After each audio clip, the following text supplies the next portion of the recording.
ഞങ്ങൾ ഇവിടുത്തെ യുവതലമുറയുടെ പ്രതിനിധികൾ. ബന്ധം ബന്ധം എന്ന് പറയുന്ന ഒരു ഹിന്ദി വാക്കല്ലേ? അല്ല, നിങ്ങളീ കാണിച്ചു കൊടുക്കുന്ന തോപ്രായത്തിനൊക്കെ എന്താ ഒരു അർത്ഥം?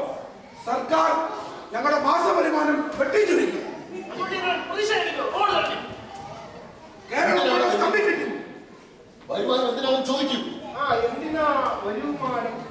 സർക്കാർ ഞങ്ങളുടെ തൊഴിലില്ലായ്മ വേതനം 10 രൂപ വെട്ടിച്ചുരുക്കി. ആയതിനാൽ ഒരു ഞങ്ങൾ സമ്മതിക്കില്ല.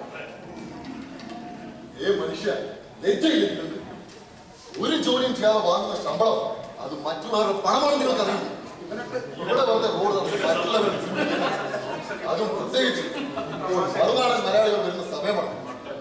അവരുടെ കയ്യിൽ നിറയെ പണമാണ് നാം കേൾക്കുന്നത്. മറുനാടൻ പണം ഈ മണ്ണിൽ ഒഴുകട്ടെ, കേരളത്തിന്റെ നീനാൾ വാഴട്ടെ. യുവജന സമരത്തിനെതിരെ സംസാരിച്ചുകൊണ്ട് ഈ സമരത്തെ